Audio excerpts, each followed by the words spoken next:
Hello friends, Radhe Radhe. New blog में एक बार फिर से आप सभी का स्वागत है फ्रेंड्स। तो आज मैं आपको ब्लॉग के थ्रू दिखाऊंगी कि भागवत गीता की कथा किस तरह से सुना रहे हैं, किस तरह से हम लोग सुनते हैं। आप लोग भी ज़रूर सुनिएगा, तो बने रहिए वीडियो में। अभी हम लोग जा रहे हैं अब भागवत कथा में, तो अभी थोड़ी देर में कथा शुरू होगी। तो आप लोगों को भी वीडियो के थ्रू भागवत कथा सुनने का मौका मिलेगा, अवसर मिलेगा। आप लोग भी ज़रूर वीडियो में सुनिएगा।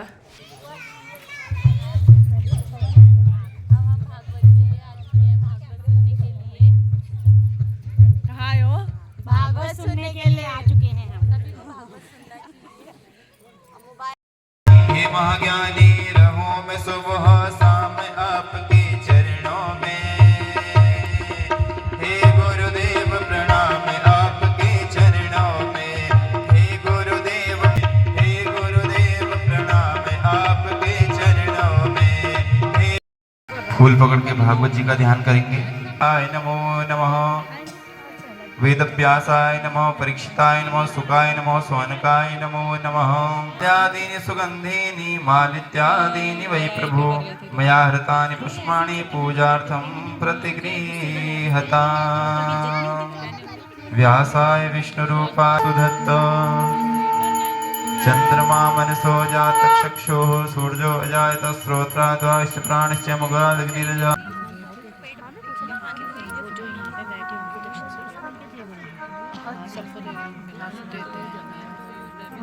पावन बेला में आप लोगों का स्वागत है। भगवान की कथा हर किसी के लिए संभव नहीं है।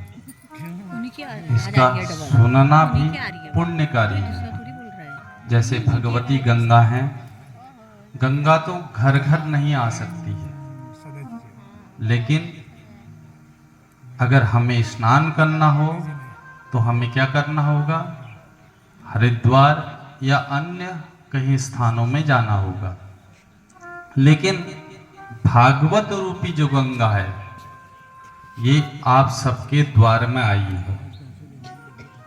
आप इसमें स्नान करें। जब कोटि जन्मों के पुण्य का उदय होता है, तब श्रीमद् भागवत रूपी कथा श्रवण करने का अवसर मिलता है। इस परम मंगलमय बेला में हम सीधे ग्रंथ में प्रवेश करते हैं, क्योंकि आज का दिन बड़ा मंगलमय रहा। आप लोगों के परम सहयोग से इतनी भव्य दिव्य आनंद देने वाली मंगल यात्रा में आप सभी लोगों का पूर्ण सहयोग रहा। बड़े मंगलमय पूजन इत्यादि किया गया। अब कथा का विधान है, संख्या में आके इस कथा का श्रवण करें। तो परमात्मा का स्वरूप कैसा है, ये सबसे अर्वाचीन मतलब नया पुराण है श्रीमद् भागवत। 17 पुराण लिखने के बाद 18वां पुराण भगवत कृपा से श्री वेदव्यास जी ने लिखा है। और सबसे क्लिष्ट पुराणों में भी इसकी गणना होती है। सबसे पहले भगवत का स्वरूप बताया, भगवान कैसे हैं। सच्चिदानंद रूपाय विश्वोत्पत्त्यादिहेतवे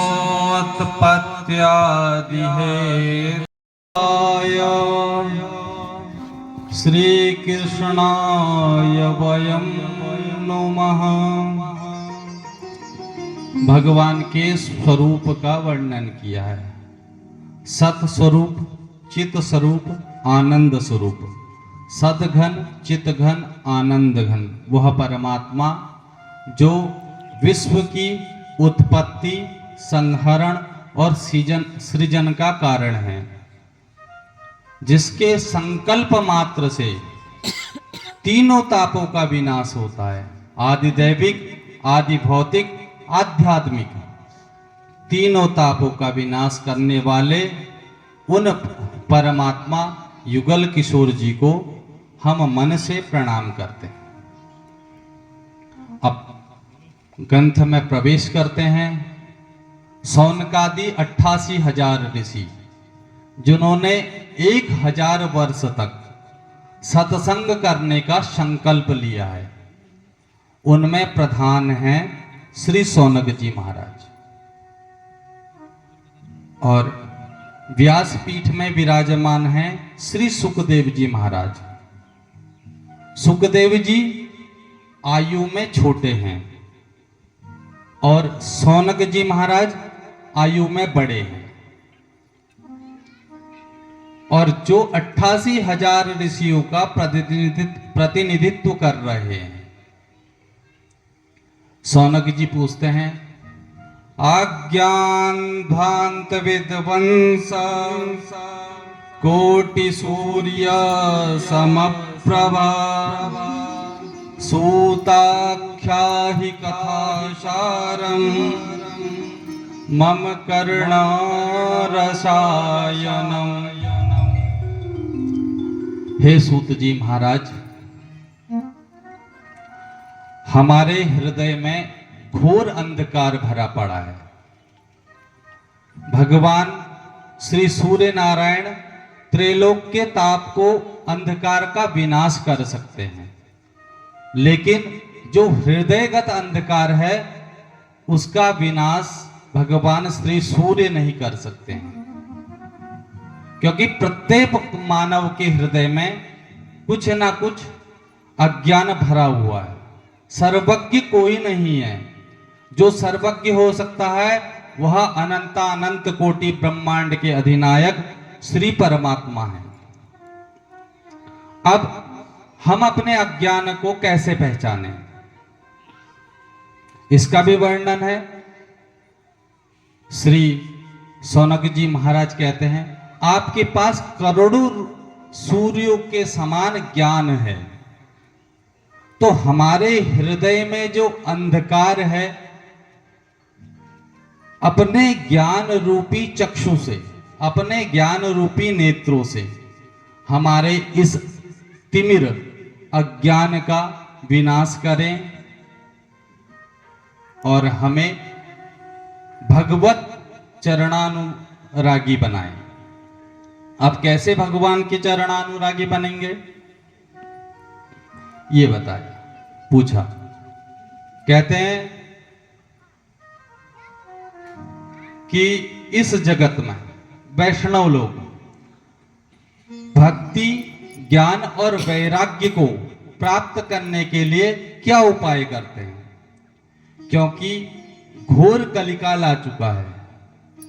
प्रत्येक मानव कलयुग की कलुषितता में जा चुका है।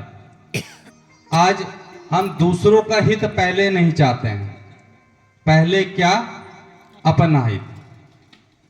लेकिन पूर्व में, आज से 20-30 साल पहले, लोग अपने परिवार से भी बढ़कर अपने समुदाय को चाहते थे, क्योंकि विश्वम भवेत एक नीड़म। सावधान होकर सुनो।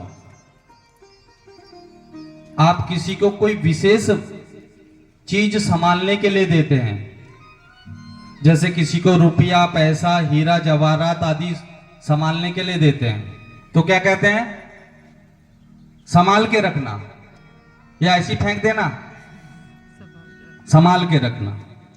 जब वक्ता कोई विशेष चीज बताने जाता है तो श्रोताओं को सावधान कर देता है। तो आप लोग भी सावधान हों। कैसे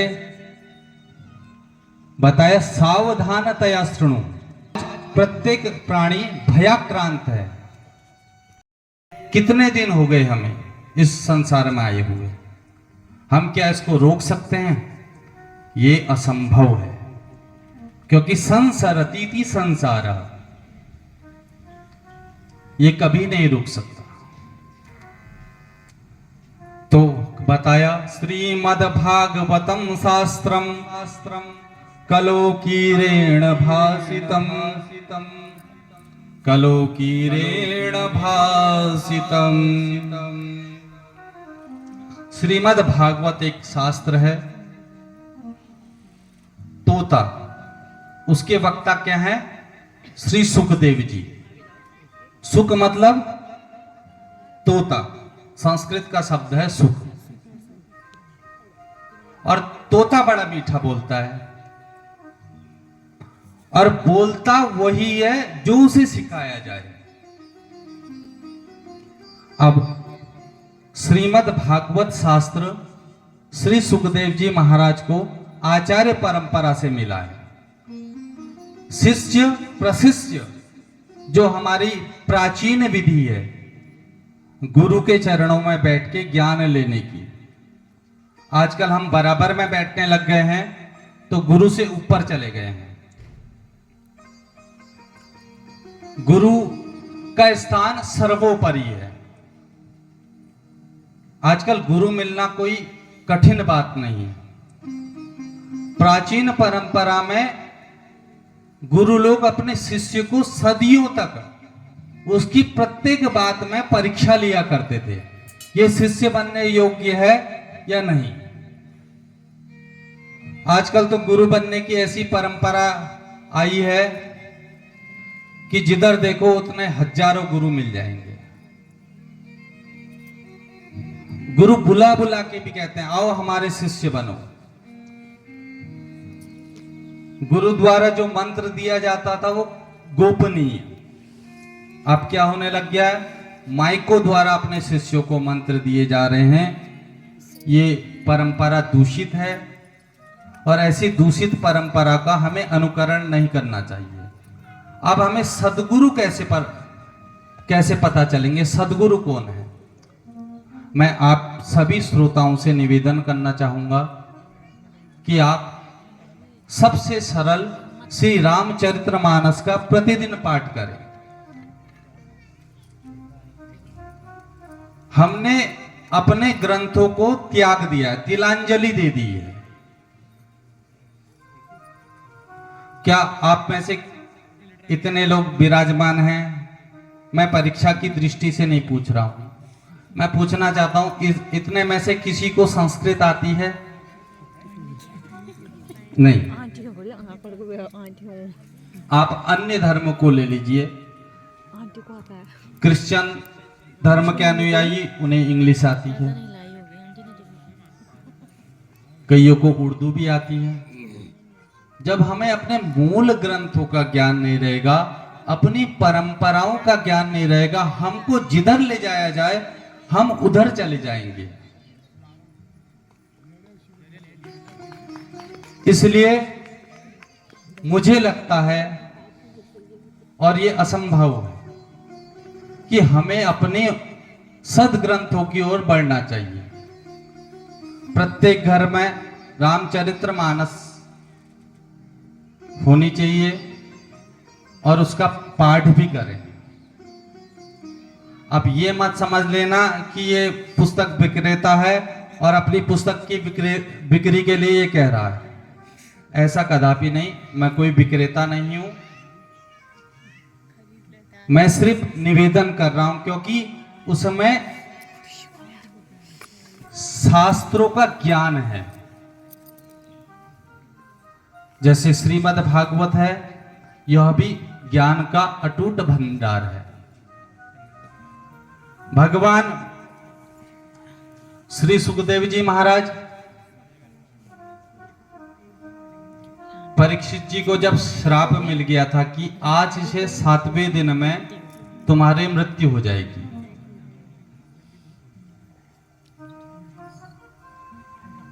अब परीक्षित जी महाराज गंगा के तट पे बैठे, बड़े बड़े दिव्य संत वहां पे विराजमान थे।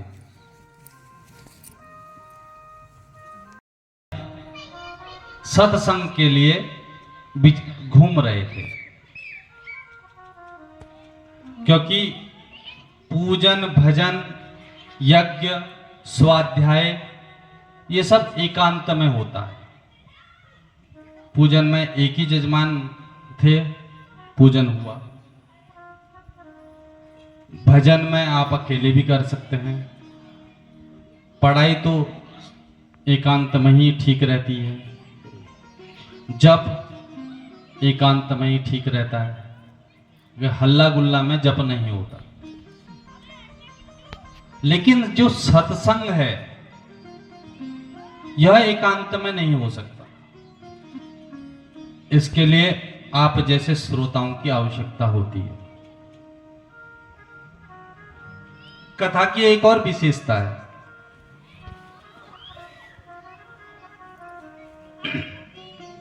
कथा में निद्रा देवी बहुत प्रसन्न रहती है। जिसको कहीं नींद नहीं आती है वो कथा में आए, और भगवत कृपा से निद्रा देवी इतनी प्रसन्न हो जाती है कि कहीं भी नींद ना आए लेकिन कथा में आए।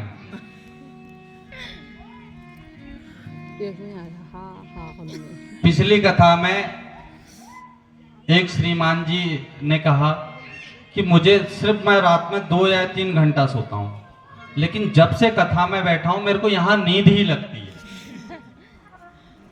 जो हमारे सुकृत नहीं होते हैं, अर्थात हमारे पाप होते हैं, वो कहीं ना कहीं बाधा रूप में हमारे इंद्रियों में प्रवेश करते हैं। अब सनक कुमार आदि ऋषियों ने जब देखा कि नारद जी आ रहे हैं, बड़े ब्रिज के नंद लाला श्री राधा जो के सांवरिया, सब दुख दूर हुए जब तेरा नाम लिया।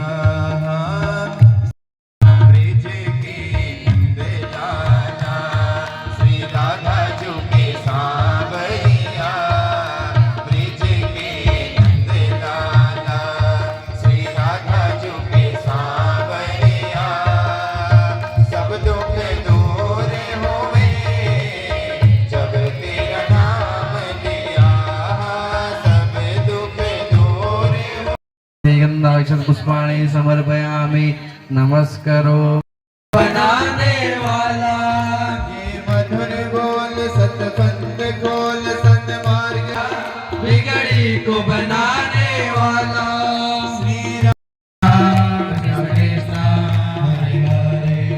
आरती भी समाप्त हो गई है। हरि ओम मां जगनी जाए मैया घर दिए राजनाया। बोल भगवती मैया की, हरि मैया मैं तेरो भगत, हरि मैं तेरो भगत मैया, मैं जायो तेरे द्वारा।